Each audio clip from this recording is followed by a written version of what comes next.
ESPN College Gameday recently announced that they will be in Columbus week 1 of the college football season. The OHSAA does not pass NIL legislation for high school athletes. And today we begin our Buckeye road trip around the NFL, looking at season expectations for a former Buckeye, Mr. Paris Campbell. Today's show is loaded. You can only catch it right here on Locked On Buckeyes.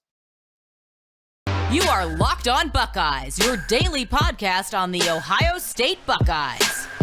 Part of the Locked On Podcast Network, your team every day.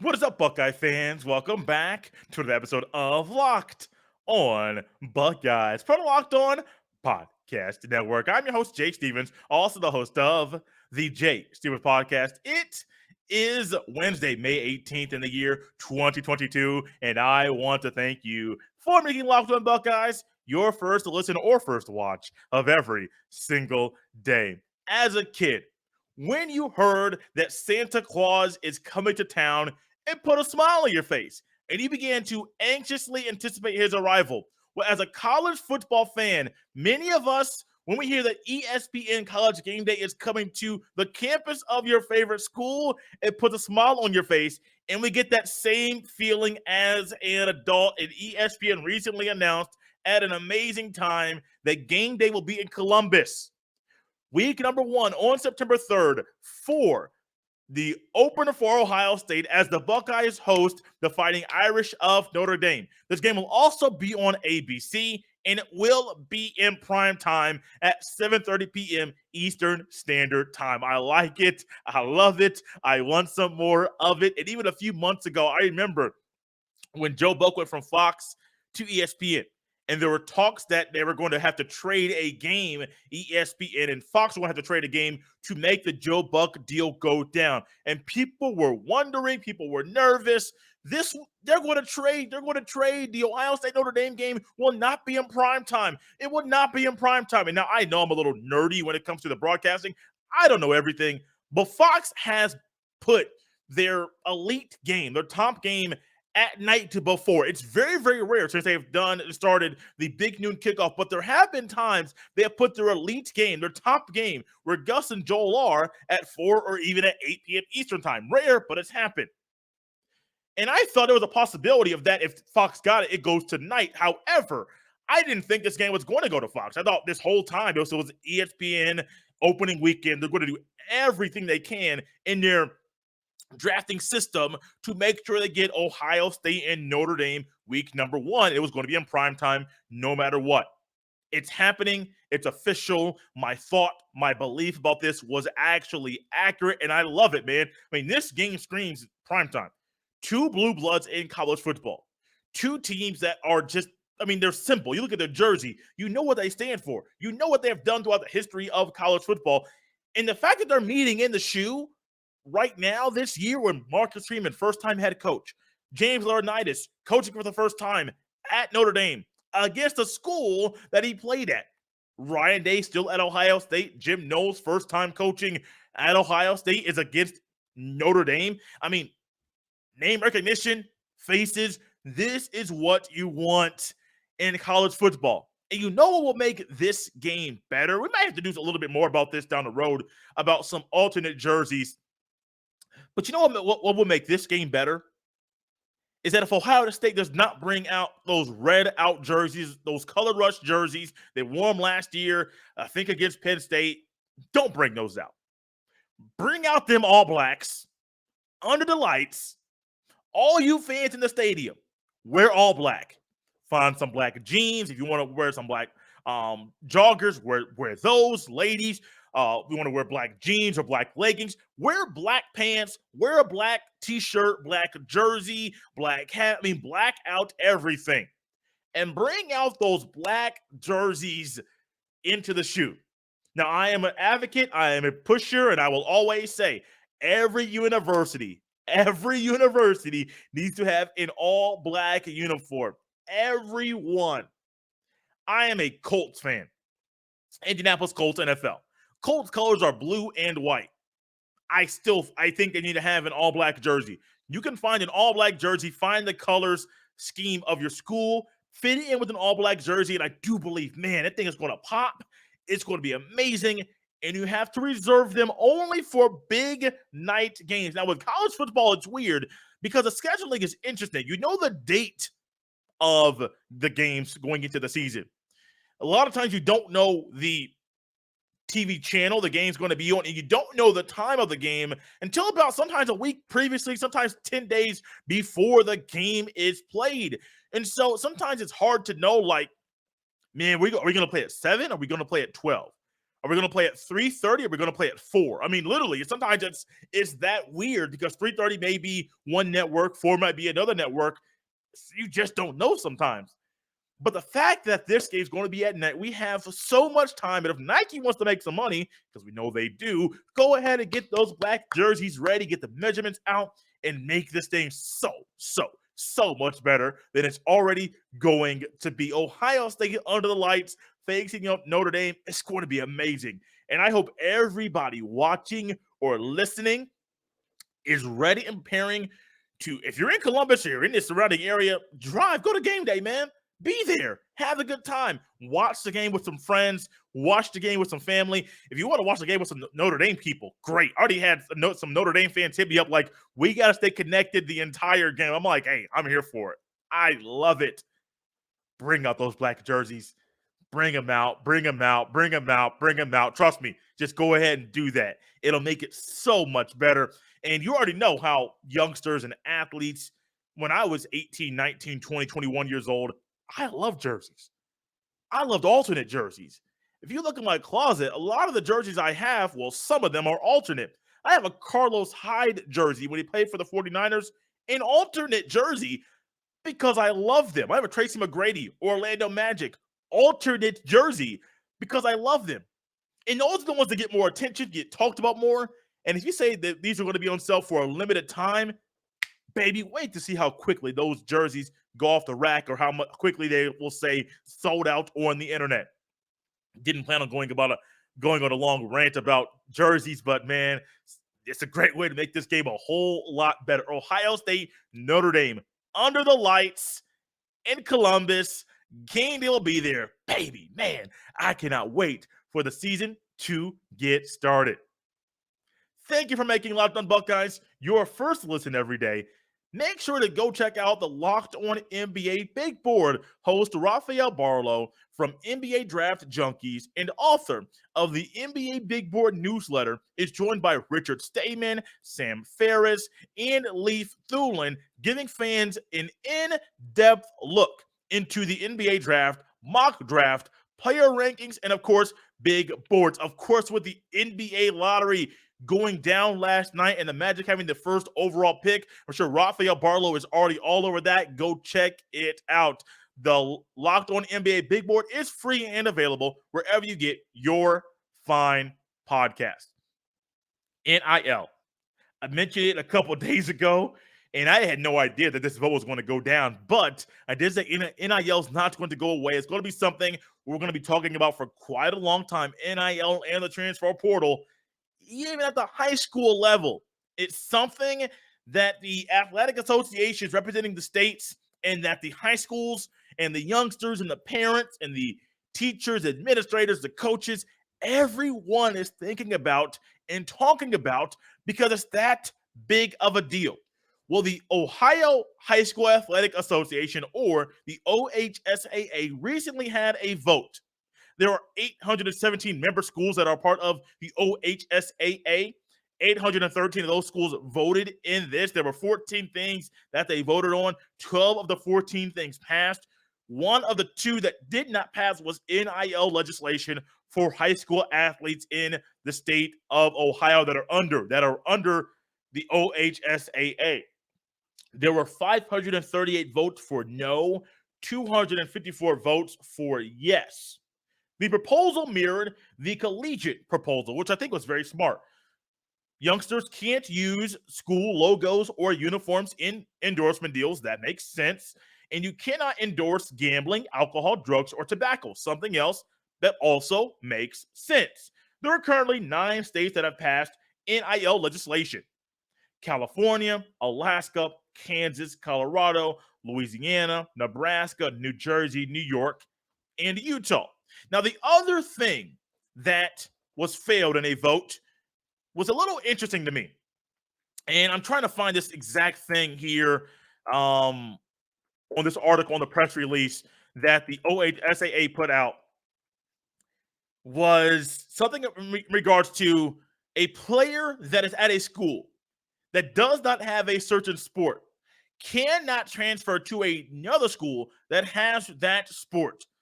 That one's weird to me. Now, if I want to bowl, let's just say this for right now.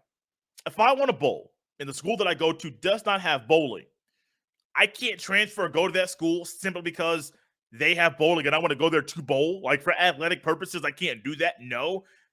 But if I found a way to get an address in that new district, I could go out there and do that, because I'm not transferring for athletic purposes. I'm transferring simply because, well, I moved, I have a new address. That would work. Once again, that one's weird. But the whole NIL thing for high school athletes, it not passing, I'm not really too worried about it. And some people are like, man, it needs to happen, it needs to happen, it needs to happen. But you got to think and wonder, what do these schools think about what's going on currently in college? Now, I don't think the booster inducements, boosters pulling kids from one school or another is going to really happen in the same way in high school. You might get sticker shock. Well, I know I get sticker shock when I hear that these young athletes are getting this deals for this amount, that deals for that amount. The sticker shock effect is real, and that does happen to me quite a bit when I hear about these new NIL deals. But not having it at the high school level right now, it's not the worst thing in the world. I'd prefer that the coaches, the administrators, the schools, they don't have the same thing happen to them that happened to schools that are under the NCAA, to where you're just instantly dropping a bomb and saying, "Oh, NIL's legal now." We didn't give you time to prepare or to think about it. Well, they had plenty of time, but nobody really knew what was going to happen at that point in time. And we're not going to give you the time to prepare. None of that stuff. What we're going to actually have you do is change right now. So coming off of the 2020 with the COVID, and things were shut down, things were different, things were unexpected, abnormal, things were in a way that nobody thought they would be. All of a sudden, now in 2021, they dropped the dead period for recruiting May 31st in 2021. So June 1st, all these youngsters are on campus. You're hosting these camps. You have young men there trying to get offers, trying to showcase their skills. And then literally a month later, after the dead period, like overnight, it literally seemed like, oh, NIL's legal. Nobody had time to prepare. Nobody had time to really get all the legal stuff in order. Now, granted, Ohio State is prepared differently than numerous schools, even at the high level D1 level, to handle these types of situations. Think about Xavier. That's close right there. Think about Wright State. Close right there in the state of Ohio. Think about other schools that don't have the infrastructure, don't have the budget that an Ohio State has. You understand why numerous universities, including those at the high level, were simply saying, y'all didn't give us enough time. Y'all just kind of dumped this on us because y'all were in a situation where y'all didn't want to be. Your back was against the wall, and y'all dumped this on us right now. And I do believe now, granted, this was a wide margin, 538 to 254. I do think it's wise to put your foot on the brake and say, are we ready for what might come? Would you, as a business owner, if you were hypothetically, or maybe you are, would you be more inclined to sign a high school quarterback to an endorsement deal for your bank, maybe a credit union? Or would you be more inclined to sign a college quarterback at the University of Cincinnati, almost at Tennessee, University of Cincinnati? Or would you do that at the University of Dayton? Or would you sign a high school quarterback that plays at a high school in Dayton, Ohio? Think about that. Because of what we're seeing right now, we're going to see a lot of high school athletes get those type of deals. I don't think a car dealership's going to it's going to give a car to a high school kid. Why? Most high school kids have just gotten their license. Most high school kids, at least the ones that I have seen, don't even drive. I know when I was 15, 16, 17 years old, buddy, I was chomping at the bit. Hey, let me drive. And I was nervous the first time I got behind the wheel. Not gonna lie to you. Your boy was nervous. Nervous. Pop said, let's go across the street. There was a church across the street from our house. And he said, hey, get behind the wheel. We're gonna drive around this parking lot. Now, the parking lot was pretty big, so we could just basically drive in a rectangle or a square and just drive and drive and drive. Get my feet wet. First day of driver's ed, they weren't trying to just go slow. They simply said, hey, we're going to go on this road, 40 miles per hour speed limit. Baby, let's go. Yeah, I was nervous, but it quickly got me up to speed with what it's like to drive on the street. And it worked. It absolutely worked. They kind of slowly got this thing. But I see a lot of kids nowadays, baby, they're not driving. Now, granted, you may say, well, my son drives or my daughter drives. Okay, every case is different. But as I see youngsters now, a lot of them are not driving. The one area that the young kids, I say kids because they're younger, these youngsters can actually, I think, get some NIL money. YouTube, podcast, maybe TikTok, maybe Instagram, maybe some of their posts generate enough clicks and interactions that some of these businesses might say, hey, we'll pay you X amount of dollars for this post or per post. That might happen. But I personally do not think the NIL legislation not passing in the state of Ohio right now is a bad thing. Make sure things are set up properly for you and your school so you can be properly prepared for what might come, because you can prepare for certain things. However, you're always thinking things might be a little bit better or a little bit worse than we think they are going to be right now. I'm not really worried about this. I prepare, plan, whatever. It's not a big deal. And plus, what do you think about 0.5% of high school athletes that are actually going to be able to capitalize and sign endorsement deals? It's not the end of the world. It's not. Not at all. It'll come down the road at some point. Could it be 5 years, 10 years? I don't know. But it will come. Prepare, properly prepare, and you might see a different result the next vote after that, or the next vote after that. Prepare for what's to come. Not having NIL in the state of Ohio right now, it's not the end of the world. And joining us now here on Locked on Buckeyes as we begin our Buckeye road trip around the NFL, it is Jake Arthur. He is the senior analyst covering the Indianapolis Colts for Horseshoe Huddle. Jake, welcome back, man. How you doing? Yeah, thanks for having me, man. I'm good. How about you? Doing very well. I got beautiful weather outside. I'm excited about Ohio State football, but also about guys that used to play at Ohio State that are going to hopefully do phenomenal things in the National Football League in the upcoming season. I say hopefully, Jake, because the first player we're talking about has not played very much football for the Indianapolis Colts, has been placed on the IR for the past 2 seasons. It is Paris Campbell. How would you kind of summarize his previous 3 seasons with the Colts? Yeah, so far it's just, man, it's been what if. It's just hard not to describe it as anything else. He's a very talented player. The Colts took him, I think, in the 2nd round. They fell in love with him when they took him. Frank Reich, that was one guy that Frank, stood on the table, pounded the table for. They just really fell in love with him when they saw him working out at the combine on their home stadium turf. So it's been frustrating because 3 seasons, all injury plagued.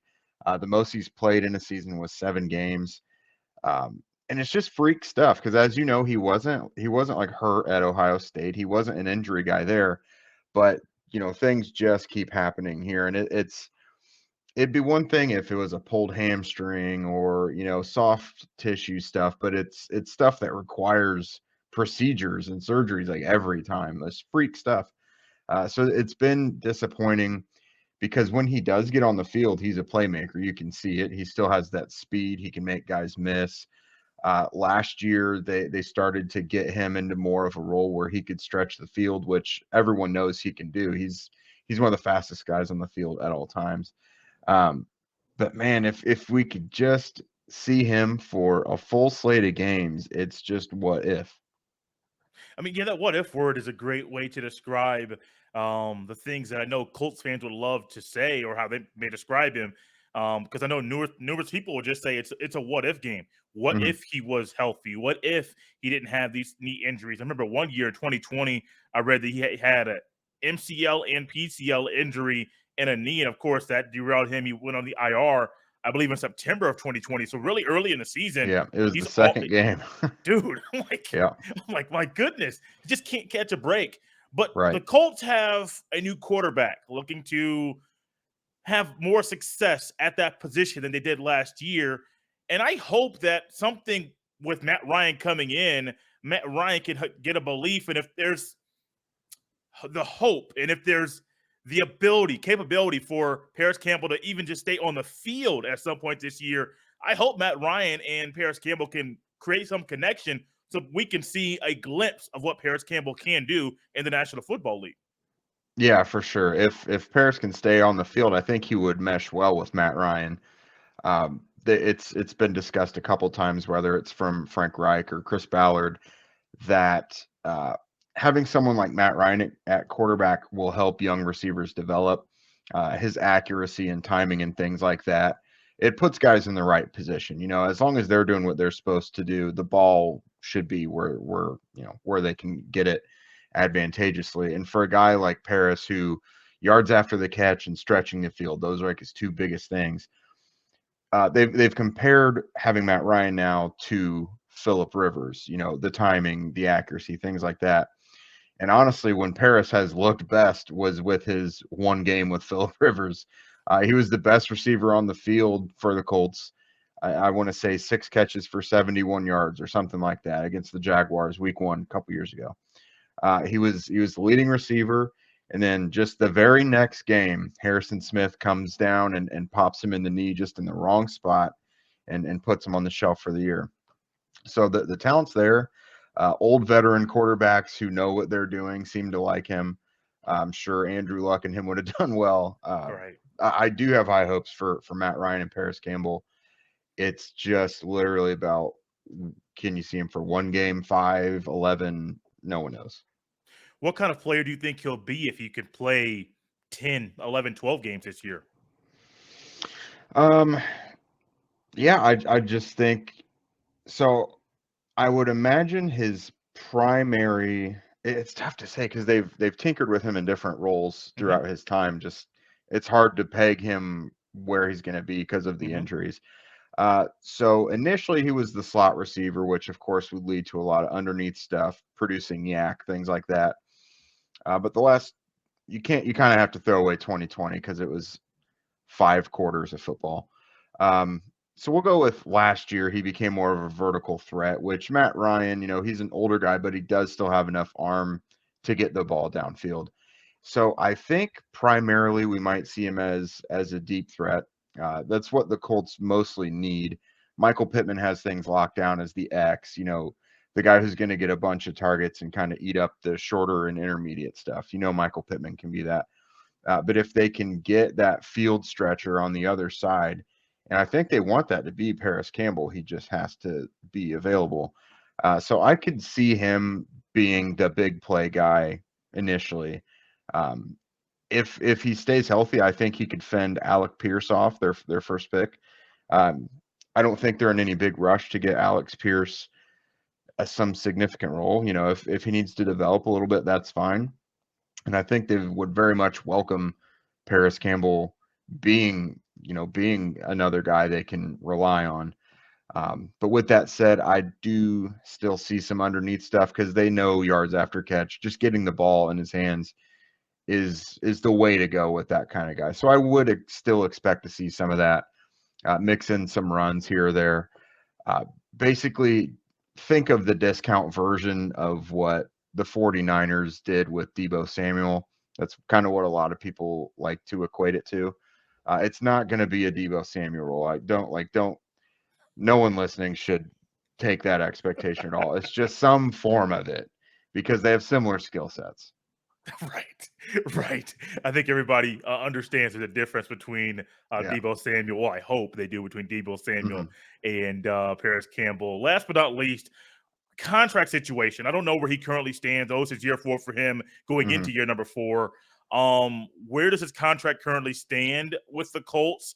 If this is a contract year, do you see him signing a 1-year deal with the Colts to keep him there for at least one more year? Yeah, it's funny you bring that up because with a guy like that who's not seen the field much, you don't talk about contracts very much. But Right, right. I've had this talk with a couple other people in the media room there. What does it look like if he comes out and has a big contract year this year? What do you do about that? I think in that instance, you probably do give him a 1-year deal, Okay. kind of a prove it deal, just to make sure that 2022 isn't a fluke if he's healthy and plays well.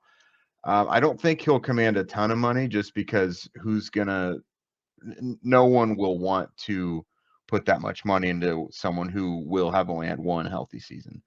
Um, I would definitely think the Colts would be interested, though. I would think they'd be the front runners for his services if he proves to be healthy and still be a playmaker. I sure hope so. As a Hmm. Colts fan, as a Buckeye fan, I would love to keep him in Indianapolis. Excuse me, yes, in Indianapolis Hmm. for a very long time. But I do understand the injury situation that will really dictate how the contract situation, extension, any new deal may come because you have to stay healthy. And if you're not healthy, you may go to a different team. We just saw Marlon Mack no longer with the Colts. And he had a phenomenal start to his career, just an injury, and then Jonathan Hmm. Taylor coming in really changed things for him. I'll get off the other players. Paris Campbell, I love talking about him. I hope he stays healthy. And Jake, I'm glad you can come back on the podcast this year to kind of help us learn more about Paris Campbell, what we can expect from him this year with the Indianapolis Colts. Jake, where can people follow you on Twitter, and where can they read some of your work as well? Yeah, and thanks again for having me. You can find me at Jake Arthur NFL, both on Twitter and Facebook. I'm always posting my work there. And then you can go to horseshoehuddle.com. I think we put out a lot of really good work among all the Colts sites out there, kind of the total package. We've got really nice film guys. We just try to be your one-stop shop. Everything Colts related, we're reporting on it. And you guys can follow me on Twitter at jstevens07. Jake, thank you for coming on, man. I really appreciate it. Yep, thanks again.